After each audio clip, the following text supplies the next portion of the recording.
تصوير معلش. مش هصوركم انتوا. ما تصوركوش انتوا.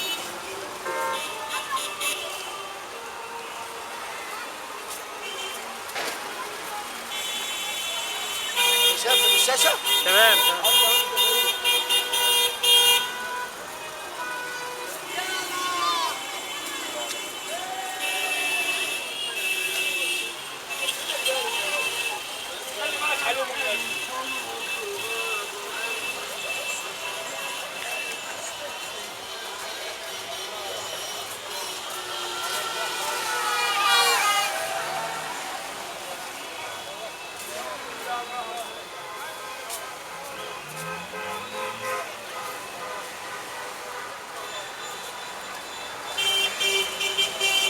صور.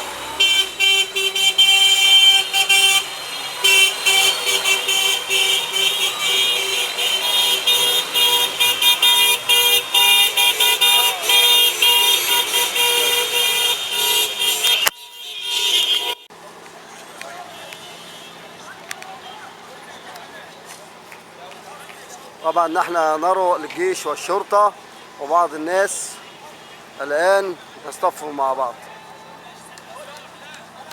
بناحية كوبري الجامعة، جامعة القاهرة، بجوار تمثال النهضة.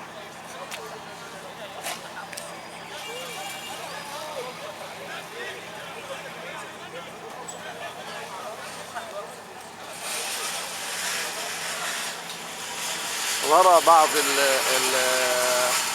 المتظاهرين بالتحرير يريدون الالتحام بالمتظاهرين بالجامعة المؤيدين الرئيس السابق محمد مرسي.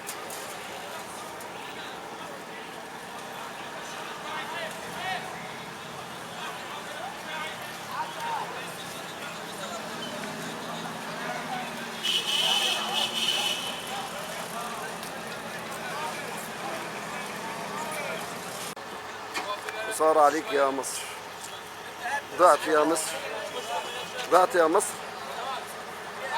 وضاع شبابك وضاع صوارك، وضعت يا مصر. أرشيف جماهير الأهلي للتاريخ، تاريخ اللئيم أو الأليم تمر به البلاد.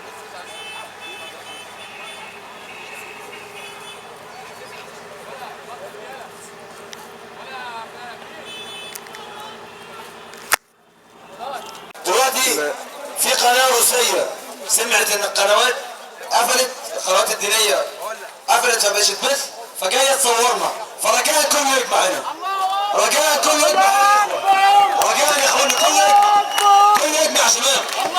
الله اكبر. في قناة روسية سمعت القنوات الكل يجمع يا شباب. يلا يا شباب، مفيش ولا كاميرا بتصور الاعتصام، ولا كاميرا بتصور اعتصامنا، الكل يجمع يا شباب. طيب سيبني دقيقتين عصام اكلمك. يلا اجمع اجمع شباب اللي في الشام، يلا شباب.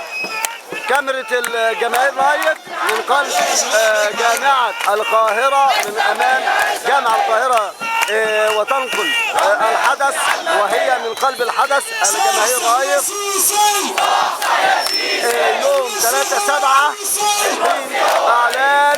إعلان السيسي عزل الرئيس الدكتور محمد مرسي.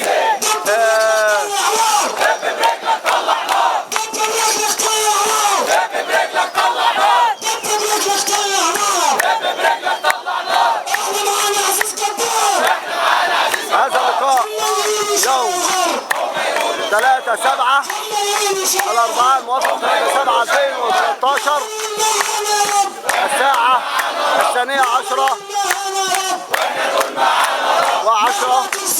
مساء أو ليلة.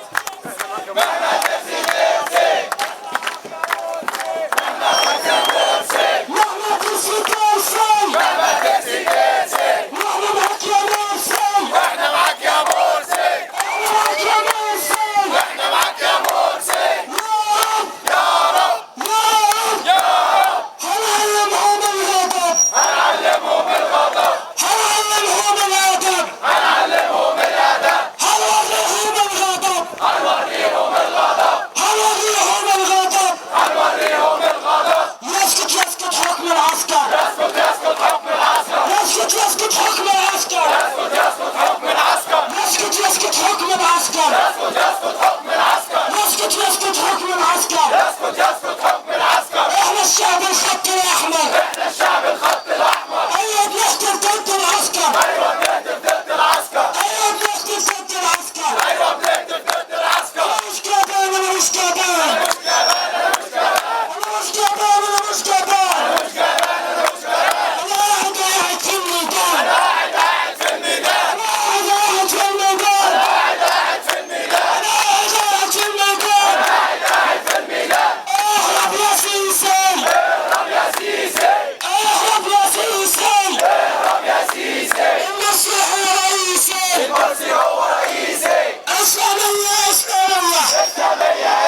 اسمع حبة الصبر جميل الصبر جميل بس طويل حبة حمير ضد التغيير حبة حمير ضد التغيير كانت عبير للعلم جميل قرآن دستور والجبهة تغير باطل باطل باطل مجلس عسكر مجلس عسكر.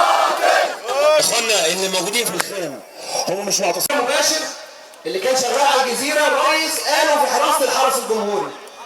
الانقلاب العسكري اللي حصل مش انقلاب عسكري، ما تمش لسه، قيادات الجيش لسه ما اقتنعتش بالانقلاب العسكري. السيسي عمل التمثيليه اللي هو عملها ديت بانقلاب اعلامي، قفل القنوات الفضائيه الاسلاميه كلها علشان يحكم على مطروح كلها منتفضه للرئيس. في ظل غياب القنوات العربيه.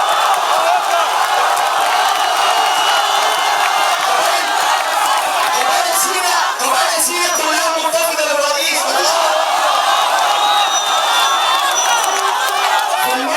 في المنيا مديريه الامن اصبحت تحت سيطره الاخوه كلها مستقله.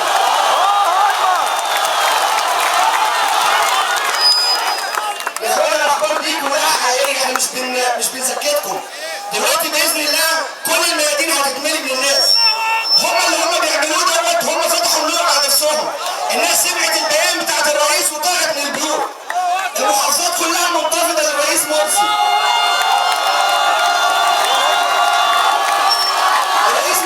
الرئيس مرسي مش محطوط تحت اقامه جبريه ولا منقلب عليه ولا اي شيء. الرئيس مرسي بيتكلم من مكتب في بلاد رئاسه الجمهوريه. والحراسه بتاعته الشخصيه والحرس الجمهوري مقلب تعملته معاه، وهو اللي بيمكنه من انه يذيع بياناته.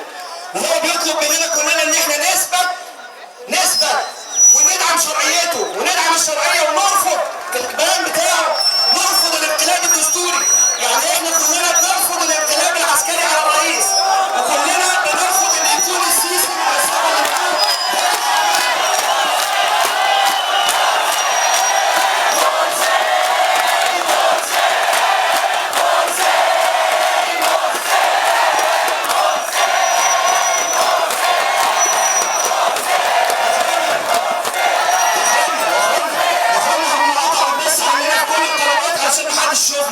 وعشان الاخوه في البيوت يفتكروا ان العمليه خلصت.